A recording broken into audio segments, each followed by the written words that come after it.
This is the movie that you can bring your boyfriend to, I would say. Yeah. It is definitely, I mean, it's the most dangerous one. It has,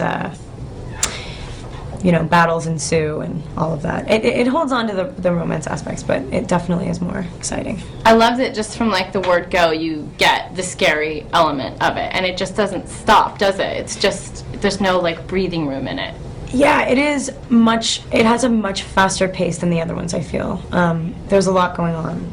Like, what's cool, I feel like it actually like stays in their heads a little bit. It's not just like, okay, and now the newborns come in and try to kill us, and then Victoria tries to kill us, and it's like, there's a lot going on.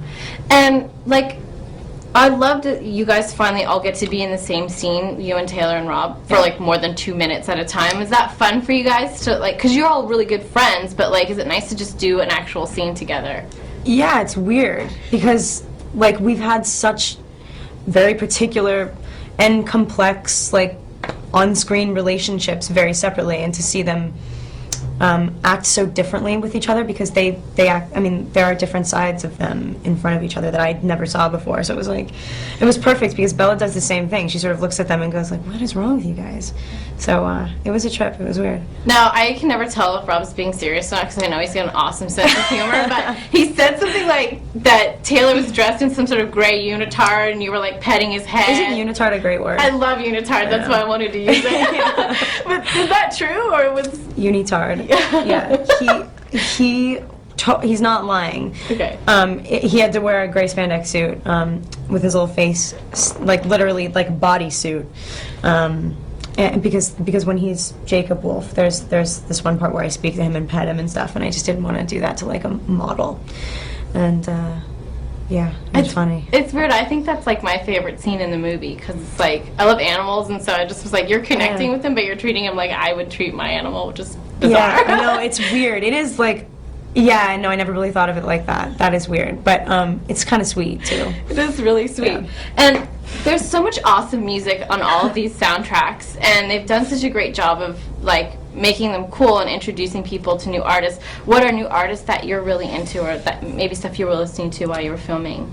I had like a really I had a playlist like that I listen to all the time on New Moon that I've talked about before, kind of a little bit, and it was like, I think it was like 3 songs just like on a loop.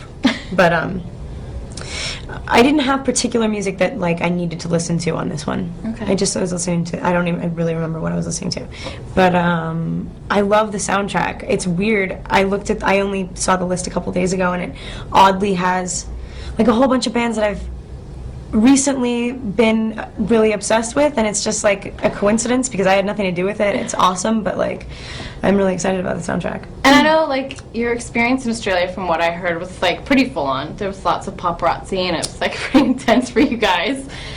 How was it for you, like going there and everyone going, oh, your mom's Australian, and wanting to have that connection with you? Well, I mean, she loves that. It's just like sort of not my thing, you know what I mean? It's like, I've been there twice, and it's cool for her, but it's cool for me too. Trust me, yeah.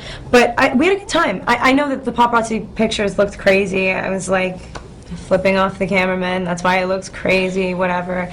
But like, I was, it was the guys behind the camera, and they were annoying. But we had a great time in Australia, and it was the first time that I've ever gone there to talk about Twilight. So it was nice to meet the Aussie fans. Yeah. And Taylor seems like he's so mature, man. Like I'm old enough to have babysat him, if I'm truthful with you, but I feel like he's so mature. Does he help you with that? He's very steady and together, which is it's a good presence for me to have around. And yeah, he is really. I mean, he's been raised well. He can handle it all. You can tell. Yeah. Well, thanks so much for your time.